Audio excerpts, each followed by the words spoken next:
Hi, my name is Sheila Corona. Welcome to Handbook for the New Paradigm, Volumes 1, 2, and 3. We are on the very last chapter, the epilogue. And for those of you that have been following along with me in the book, first of all, thank you for, I'm sure you did, I hope you didn't wait for me. I hope you did read ahead. But I sure appreciate your coming and checking this out, whether you're looking at them all in line, which that's how you'll find them in playlist for one, and then there's a playlist for two, and then a playlist for three. And um, so however you choose to view them, or however they've come to give you messages, I hope you've enjoyed them, and I wanted to thank you for being here with me as I read them to myself, basically. So the epilogue now on page 388, if you're following along with me. Those that read and study these three instructional manuals now view the current life experience on planet Earth from an entirely new point of view. And I got to say that since we started this, I can see how my perspective, my point of view has expanded widely, and it continues to do so.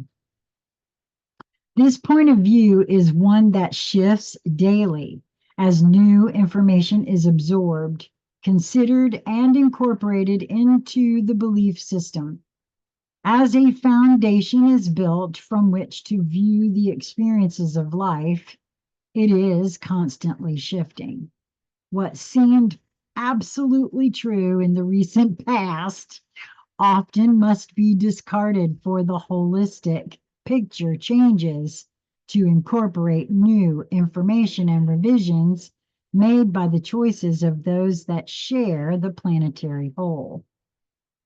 Through this understanding, it becomes obvious that rigid and dogmatic doctrines obstruct the evolutionary progress of those that choose to allow themselves to become trapped in those belief structures. Yeah, ain't nobody trying to change somebody's beliefs. All I'm asking you to do is question yourself. Why do you believe that this is so?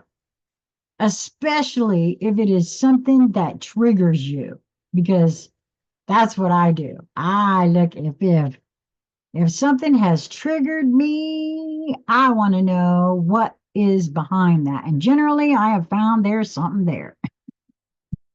Something attached to something that I'm still holding on to, an old program that, in order for me to step into this new way of thinking and feeling, pulling all potentiality and possibility to myself, I got to be able to let that go.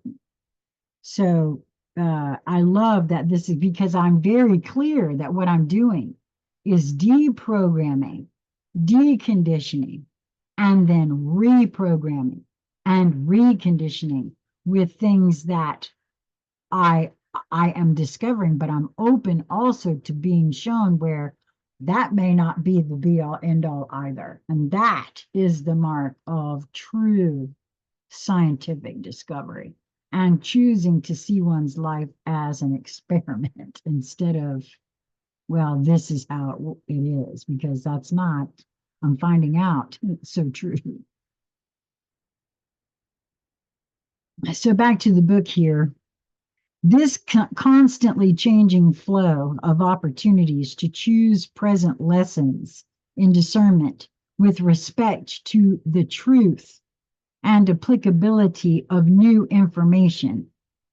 Each must consider how the new information might alter their perspective and decide if incorporating this change will allow the new viewpoint to represent what is believable truth.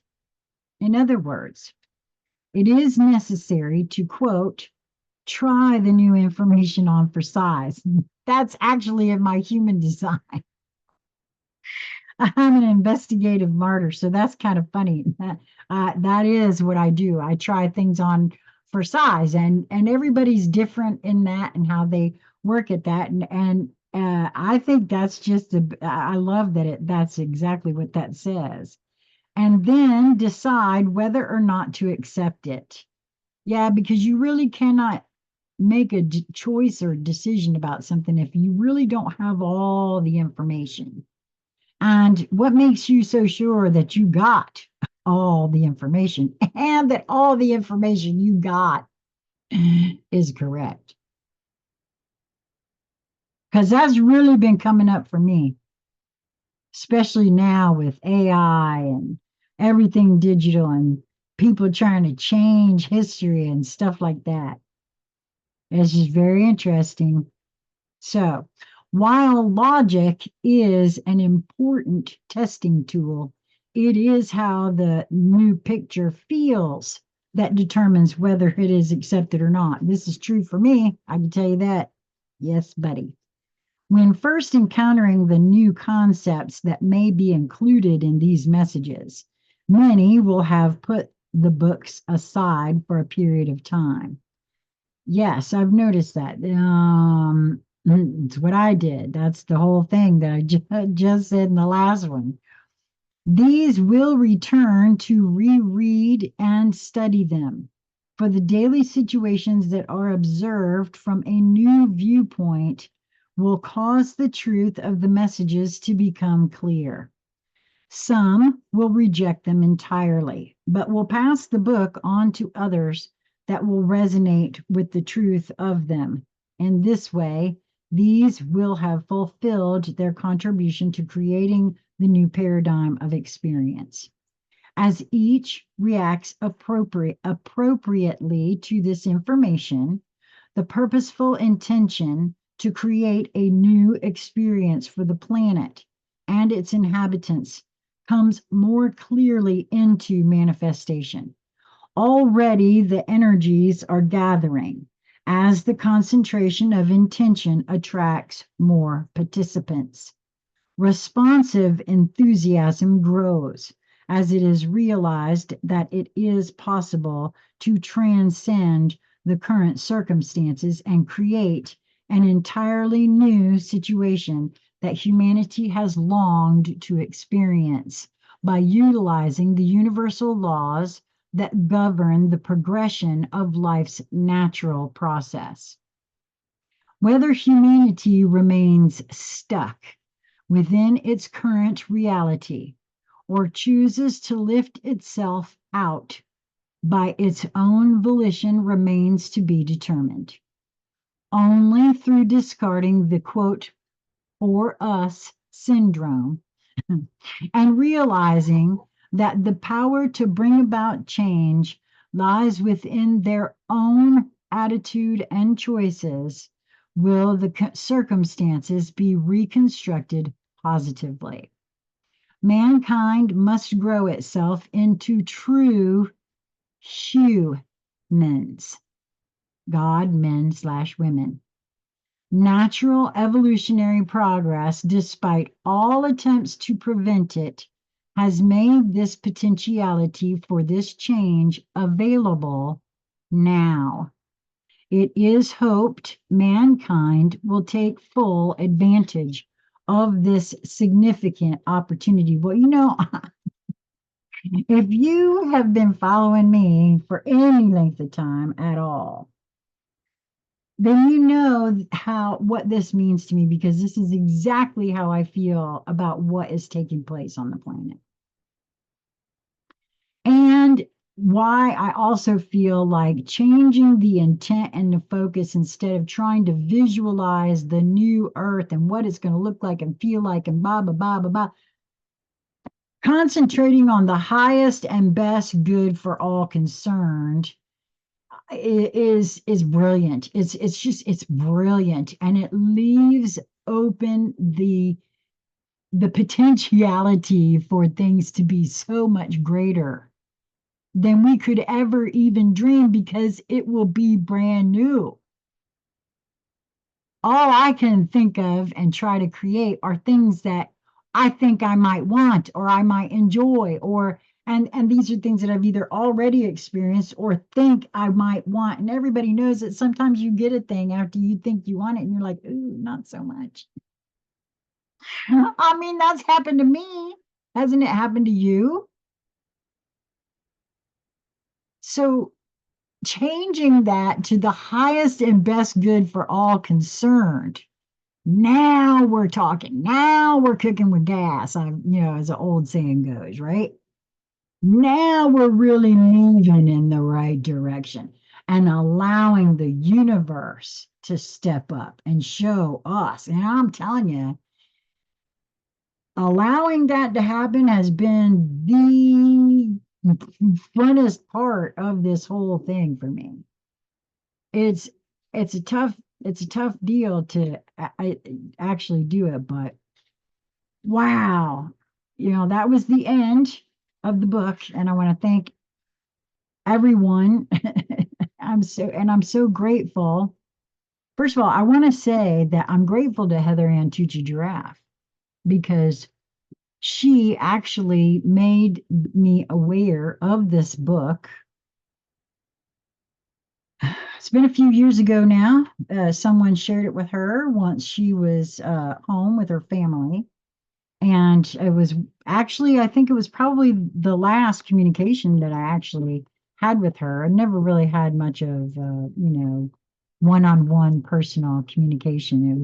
There just wasn't time for it back in 2018. But what I find so interesting about it is that I wasn't compelled, nudged to read this back then.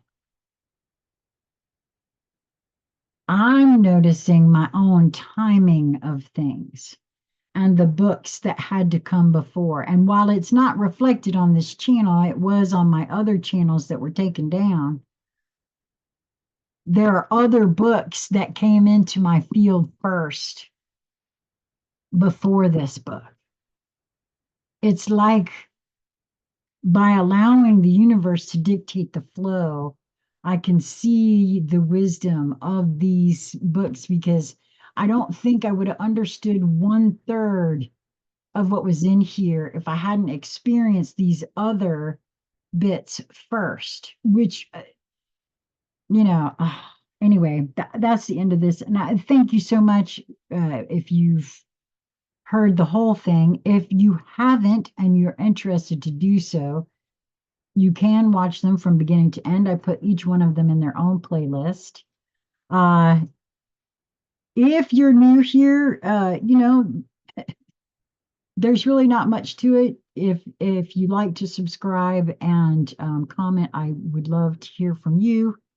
And like the video if you'd like. It doesn't really matter to me one way or the other. I do this for me.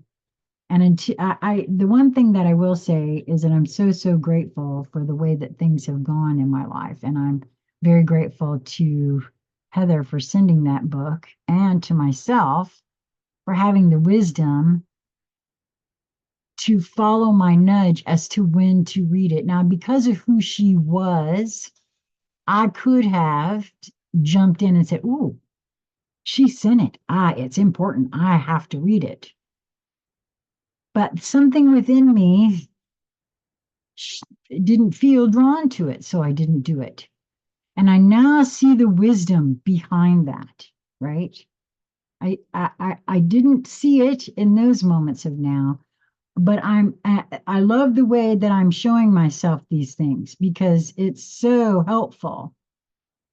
I wanted to hold it in some sort of way that I didn't jump on it because Heather sent it to me, right?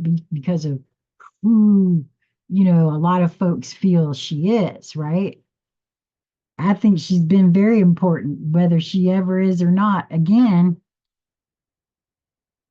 there are things that have been done that set things in motion that I am seeing culmination. And these last few, I don't know, 5, 6, 7, maybe sessions, I really started feeling the universal cleanup crew and the whole thing that's been going on for years. It's a beautiful dance that is and is not coordinated.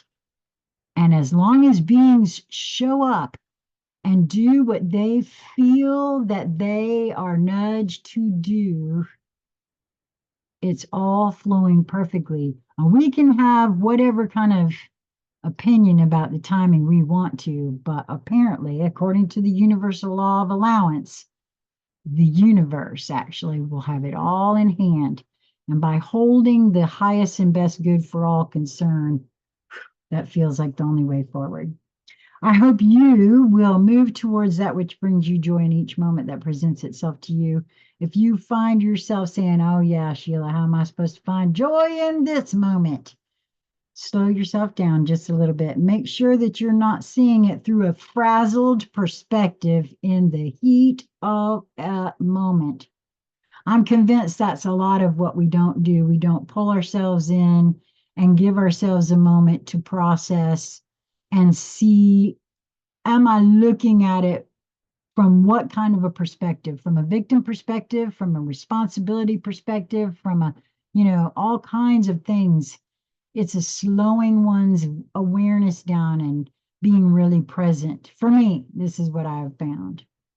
Until we meet again, I hope that you will be well, my friends. Mwah. Till next time.